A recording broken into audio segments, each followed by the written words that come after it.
거의 뭐 전반적인 가격은 사이클이라고 하는데 이 사이클 주기는 고점 찍고 2년 정도 조정을 주는 사례가 많이 있었고요. 고점 대비 50% 빠지는 40에서 60% 사이가 이 저점을 만들 확률이 되게 많아요. 대형주의 주기는 2년 주기에 50%에 빠지는 확률이 되게 많더라라는 이 공통적인 특징을 잡아냈다는 거죠.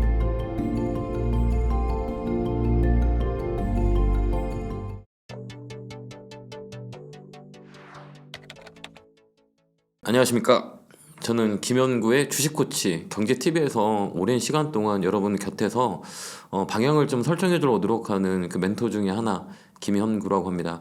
저희 책은 여러분들이 잘 아시겠지만 주식 잘 사고 잘 파는 법을 출간해서 여러분들한테 간접적이나마 도움을 줄 수 있는 방법을 가지고 노력하고 있고, 개인 채널은 김현구의 주템TV라고 해서 유튜브에 매일같이 이제 투토 전략이라는 전략을 여러분들한테 많이 이렇게 선물을 해드리고 있어요. 근데 제가 생각하는 것들은 지금도 오랜만에 나와서 여러분한테 말하고자 하는 메시지는 열심히 공부하기를 바라는 마음으로 공부해서 남주자 라는 타이틀을 가지고 조금이나마 주식을 이해하는데, 원리를 좀 이해하는데 가르침을 주고 메시지를 들리고 방향을 설정해주고 가려고 오늘 나왔습니다. 너무 오랜만인데요. 새해 인사는 건강하시기 바라고요. 새해 복 많이 받고 올해는 돈 많이 벌 수 있는 시장이 아닌가 전 개인적으로 그렇게 생각하니까요. 여러분도 올해는 돈을 많이 벌 수 있는 우리 시청자님들이 됐으면 좋겠습니다.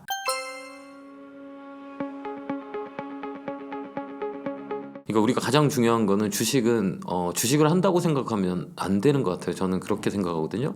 나는 사업을 하고 있다라고 생각을 해야 돼요. 나는 장사를 하고 있다라고 생각하면 좀 더 깊게 방향을 잡을 수 있거든요.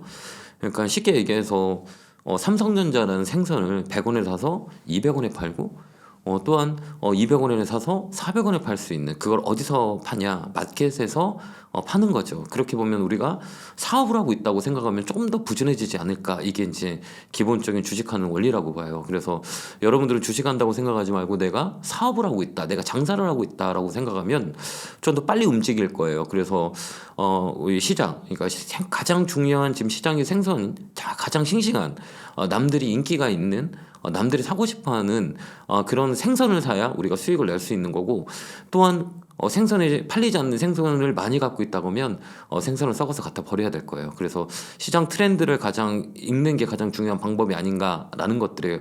그러기 위해서는 우리가 올해에 어떤 생선들이 가장 많이 팔릴까 라는 것들을 고민해 보는 시점이라고 보거든요. 그러면 우리가 이렇게 생각하는 거죠. 이 주식이라는 거는 이렇게 세 가지로 움직여요. 이렇게 삼각형을 딱 이렇게. 그러니까 주식은 딱 세 가지 카탈로그대로 움직여요. 첫 번째는 올라가는 걸 뭐라 그러죠? 상승. 그죠? 떨어지는 걸 하락. 그다음에 횡보하는, 가격을 유지시키는 게 횡보예요. 이게 삼각형이대로 움직이거든요. 올라갈 때는 왜 올라갈까라고 생각하면 이게 선반영이라 그래요. 기대감과 선반영, 미래에 일어날 가치를 가지고 지금 땡기는 거거든요. 이게 이제 기대감이 있어야, 또한 그 선반영이 돼야, 그 다음에 신선한 재료가 있어야 주가를 먼저 움직여요. 그러면 기대가 반영이 되면 주가가 올라가게 되고요. 그 다음에 이제 주가가 어느 시점에 되면 이제 떨어져요. 이건 이제 피크아웃이라 그래요. 주가라는 거는 지금이 앞으로 좋아질 거야 라고 생각했을 때 그 시점에서 주가가 올라가기 위해서는 더 좋은 게 나와야 돼요. 그러지 않으면 가격이 떨어지게 돼 있어요. 이게 이제 피크아웃이라 그래요. 그 다음 또 뭐라고 해요? 횡보를 해요. 그 다음에 이제 상승했다, 하락했다, 횡보하는. 횡보는 뭐냐? 턴 어라운드. 이제 앞으로 좋아질 거야 라고 하면 다시 기대감이 반영이 되는 거죠. 이게 이제 순환매라고 하거든요. 그러면 이 안에 뭐가 들어있냐? 이 힘으로 움직이는 게 이 돈이에요. 수급. 그 다음에 이제 뉴스 재료라고 하죠. 이제 수급과 재료가 붙어져야 이게 상승이 되고 하락하고 횡보하는 거예요. 그러면 우리가 잘 보는 거예요. 지금 우리나라 시장이 코로나 때는 되게 크게 상승을 했었어요. 그 이유는 여러 가지 유동성이 많이 풍부해졌고, 또한 개인들의 시장 참여가 되게 강했던 시장이라면 코로나의 정점을 찍고 주가가 이제 빠지기 시작했죠. 여러 가지 대변수가 있었죠. 그럼 우리가 이렇게 생각해 보는 거예요. 이제 순환매라고 그래요. 봄이 오면 여름이 오고, 여름이 오면 가을이 오고, 가을이 오면 겨울이 온다. 그러면 우리 시점에서 2024년에 내가 가장 메리트가 있는 게 뭐가 있을까라고 생각해 보는 거예요. 여러 가지 방법이 있어요. 주식은 딱 두 가지 카탈로그로 움직여요. 비싸게 사서 더 비싸게 팔 거냐, 아니면 싸게 사서 비싸게 팔 거냐, 이 두 가지 포인트에서 우리 가져가야 되거든요. 중간에 사서 우리가 비싸게 팔거나 그다음에 중간에 사서 싸게 손절하거나, 이 중간이란 건 내용을 들어보지 못했을 거예요. 둘 중에 선택을 하나 해야 되는 거예요. 그러면 이렇게 보는 거예요. 이제 순환매라는 그 단어가 들어오거든요. 이게 제가 뭐 주식시장에 오래 있어서 느끼고, 그다음에 제가 이제 박사 논문을 쓰려고 백데이터를 받은 게 자료를 검증한 게 있었어요. 어떤 검증을 했었냐면, 도대체 이제 대형주라는 그 카탈로그는 어떤 식으로 움직이느냐, 이게 되게 호기심이 많았었어요. 그래서 이제 그 데이터를 다 다운 받아서 실증 검증을 해봤죠. 근데 희한하게 움직이는 방향이 있더라고요. 이 사이클이라는 걸 그때 이제 알게 됐죠. 그 사이클은 어떻게 움직이냐라고 했을 때, 뭐 다는 맞진 않지만, 그래도 우리가 어느 성상에서 이 객관적 데이터를 가지고 움직임을 파악하는 건 돈을 벌 수 있는 방법인 거죠. 전체적으로 이렇게 봤을 때 이제 고점을, 이제 주가라는 건 기대감이 반영돼서 고점을 찍고 피크아웃이라는 게 일어나요. 그게 우리가 많이 작년에 봤던 2차 전지. 그래서 피크아웃이 일어났어요. 그 피크아웃이 일어날 때는 어떤 원리로 피크아웃의 가격을 유지되는가, 이 공통점이 뭐가 있는 게 가장 그 핵심이었거든요, 제가. 근데 이 공통점은 하나가 있었어요. 그게 뭐냐면, 거의 뭐 전반적인 가격은 사이클이라고 하는데, 이 사이클 주기는 고점 찍고 2년 정도 조정을 주는 사례가 많이 있었고요. 또 하나는 뭐냐, 고점에서 가격이 어느 정도가 빠져야 저점이 형성되느냐, 이 공통점이 뭐냐라고 했을 때는 고점 대비 50% 빠지는, 50에서 60% 사이, 40에서 60% 사이가 이 저점을 만들 확률이 되게 많아요. 그렇듯이 이제 대형주의 주기는 2년 주기에 50%에 빠지는 확률이 되게 많더라라는 이 공통적인 특징을 잡아냈다는 거죠. 그럼 우리가 이렇게 보는 거예요. 코로나 때 가장 많이 움직였었던 거 뭐가 있었나 생각해 보세요. 그럼 뭐가 많이 있었냐면, 제약바이오, 그다음 플랫폼, 네이버, 카카오, 국민주 주식이었죠. 근데 지금은 어때요? 국민 믹상주가 됐어요. 작년에 우리 국민주라고 하면 2차 전지였죠. 그래서 국민주였어요. 지금은 국민 믹상주. 이게 어떻게 희한하게 돌다는 거죠. 셀트리온도 마찬가지고, 코로나 때 셀트리온, 뭐 네이버, 카카오가 국민주였다면 지금은 믹상주 됐죠. 근데 다시 지금 최근에 껌틀껌틀 국민주가 되고, 작년에 국민주였다는 게 믹상주가 됐다는 거죠. 이게 이제 순환매라 그래요. 그래서 아까 우리 PD님이 말씀하셨다시피, 그러면 어떤 게 올라갈 거예요? 답 나왔죠. 2년 정도 떨어진 그런 업종이 다시 움직일 수 있다. 그럼 플랫폼, 제약바이오, 저는 그렇게 봐요. 그렇다고 반도체는 뭐 백그라운드인데, 삼성전자, 하이닉스 가지고 수익 내기가 정말 어려워요. 여러분들이 그냥 막연하게 삼성전자 사서 가지고 있으면 수익 난다, 절대 수익 안 납니다. 정말 어려워요. 우리 코로나 전 때 고점이 96,000원까지 찍고 지금 2년 만에 아직 9만 원을 못 올라왔어요. 아직 8만 원도 못 올라왔죠. 그만큼 어려워요. 그렇기 때문에 주식을 너무 쉽게 생각하지 말고 우리가 살 수 있는 포인트만 잘 아는 거죠. 그래서 올해는 50% 떨어졌고 2년 떨어진 주식이 뭔가라고 했을 때, 저는 제약, 바이오, 그다음 플랫폼, 뭐 반도체는 계속 매매할 수는 있을 것 같아요. 2차 전지도 아닌 것 같고, 그래서 저희가 올해 잘 봐야 되면 좋을 것 같아요라고 하는 거는 플랫폼, 네이버, 카카오, 그다음에 제약주 중에서 이런 조그만 중소형주보다는 그 대형주, 뭐 삼성 바이오록스나 뭐 종군당, 그다음 유한양의 뭐 한미약품, 이런 포인트로 업그레이드가 될 수 있고, 셀트리온도 계속 봐야 된다고 저는 개인적으로 보고요. 그다음에 이제 AI 관련, 뭐 삼성의 AI 관련이라고 하면 삼성 SDS 이런 쪽으로 좀 압축해서 보는 것도 나쁘지 않을까, 이렇게 저는 그 카탈로그로 관심 있게 보고 있습니다. 더하기 빼기를 하려면 뭐를 알아야겠죠? 숫자를 알아야 더하기 빼기를 할 수 있는 거잖아요. 그 다음에 나누기도 할 수 있는 거고. 근데 주식도 그래요. 이 가격의 위치라고 얘기해요. 우리가 이제 부동산을 볼 때, 우리가 다른 건 모르고 지금 시세를 보잖아요. 이 시세가 과거에 흘러온 그 역사의 가격을 보고, 가장 높았을 때 가격과 가장 쌌을 때 가격, 그럼 현재는 위치가 어디냐라는 걸 평가를 많이 하잖아요. 그게 우리가 이제 시세라고 하거든요. 그러면 이 가격이 고점 대비 얼마가 빠졌고, 저점에서 얼마만큼 올라왔냐라는 거를 평가를 해서 우리가 위치를 판단해요. 그러니까 내가 어느 곳에서 뭐 2차 전지 되게 좋은 거 알거든요. 근데 내가 어느 위치에 샀냐에 따라서 차이가 되게 크잖아요. 그럼 어떤 위치에서 어떻게 다르냐, 이걸 먼저 배워야 된다고 보거든요. 저는 그렇게 생겨요. 그렇게 보기 위해서는 이제 나눠져야 돼요. 우리나라 시장이 나눠져 있죠. 어떻게 나눠져 있냐면 코스피와 코스닥. 내가 선택하는 종목이 어디냐라고 먼저 봐야 돼요. 내가 뭐 대형주를 보거나 내가 코스닥 조그만 테마주를 보거나 이렇게 나눈다고 보면 되는데요. 우리 일반적인 개인 투자자들이 너무 광범위하잖아요. 어떻게 요약해서 내가 주식을 사냐 파느냐 이 전략이 짜여지는데 너무 크다 보니까 우리 개인 투자자들이 좋은 주식을 고르는 방법을 몰라요. 그래서 저는 이렇게 쉽게 이제 강의를 할 때 사람들한테 이해를 하기 위해서 이 세 개의 카탈로그로 나눠서 이제 설명을 드려요. 우리가 흔히 우리 옷을 사려면 내가 좀 여유가 있다고 하면 어디 가서 옷을 사세요? 그쵸. 내가 여유가 있을 때, 그죠? 내가 여유가 있을 때 백화점 가죠. 백화점 갔는데, 내가 그런 여유가 안 돼. 옷을 사야 돼. 그럼 어디로 가죠? 아울렛 가죠. 아울렛 가죠. 그죠? 근데 아울렛 갔는데, 내가 또 돈이 없어. 그럼 어디로 갈까요?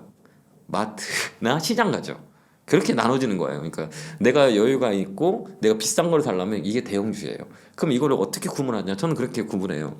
시가총액 1조가 되는 종목들은 이 대응 전략이 잘 나와요. 그래서 1조 이상 되는 것들은 매매 법칙이 다르다라고 보고요. 그 다음에 아울렛 종목은 스몰캡이라 그래요. 강소기업들 있잖아요. 조금해서 앞으로 커질 수 있는 거. 그러면 이제 아울렛에 있는 종목이 이제 백화점에 올라갈 수 있는 그걸 스몰캡이라 그래요. 그러면 이런 종목들은 거의 5천억에서 1조 정도 이렇게 움직이고요. 5천억 밑에는 다이소라고 개인적으로 봐요. 한 번 쓰고 버리는 거. 그래서 우리 개인 투자자들 5천억 밑에 있는 종목을 많이 해요. 많이 하다 보니 왜 그러면 싸니까. 근데 또 뭐냐면 이 변동성이 되게 쓰잖아요. 근데 기대감이 많이 있어서 한 번 탁 튀면 버리면 되는데 그걸 못 버리거든요. 그래서 5천억 밑에는 그냥 다이소 튀면 매도하다 이렇게 세 개의 카탈로그 나눠서 우리가 대응을 하는 거예요. 그럼 시가총액 1조가 이상이 되는 것들은 덩치가 크잖아요. 그죠? 크다고 볼 수 있거든요. 그러려면 우리가 개인들이 그 덩치가 큰 거를 대응하기에는 힘이 없어요. 그럼 어느 쪽으로 봐야 되냐라고 했을 때 외국인 기관. 그럼 그것도 어떻게 포지션을 나누냐. 대형주 섹터는 외국인들이 되게 많이 잡고요. 코스닥 섹터는 기관들이 많이 잡아요. 그래서 기관들이 사는 거를 따라 들어가게 되면 수익을 많이 날 확률이 많아요. 그 다음에 대형주는 외국인들이 많이 사는 거를 우리가 따라 들어가면 좀 안정가치가 될 수가 있어요. 그래서 코스피 자체는 외국인들의 힘에 의해서 움직이고요. 코스닥 자체는 기관들의 힘에 의해서 움직여요.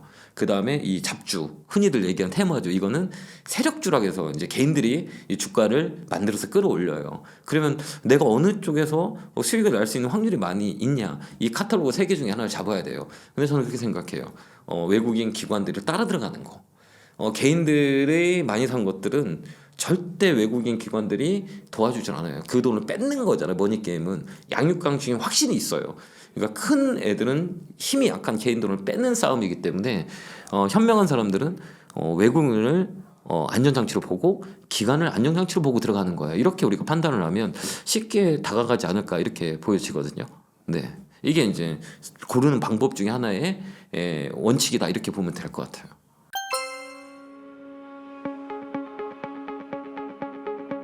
이 반도체 주식이 언제 올라갈까요?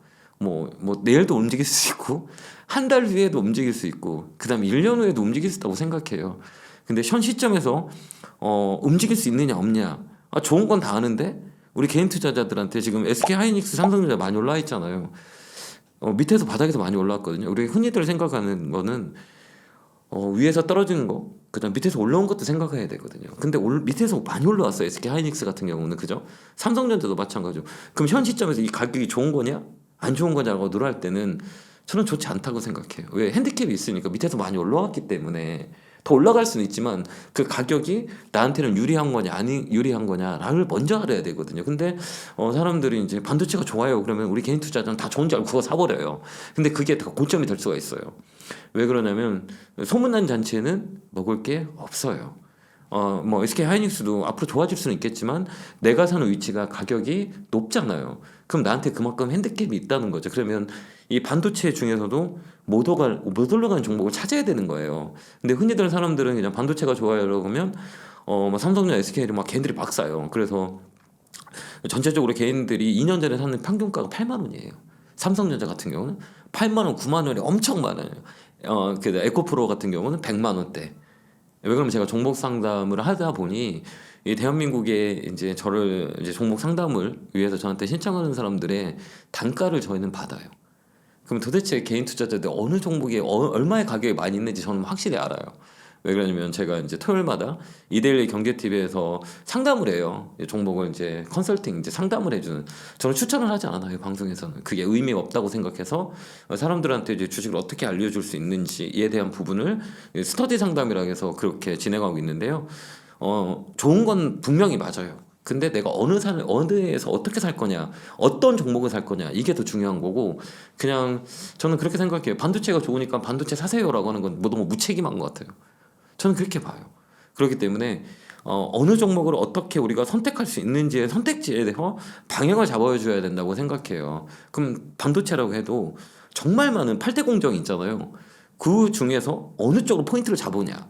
이거를 좀 더 디테일하게 가르쳐 줘야 되고, 그 다음에 이게 왜 올라갈 수 있고 왜 떨어질 수 있는지에 대한 부분들을 우리가 봐야 줘야 된다고 생각해요. 왜 그러냐면 뭐 이 주식이라는 거는 내일 어떻게 될지 아무도 모르거든요.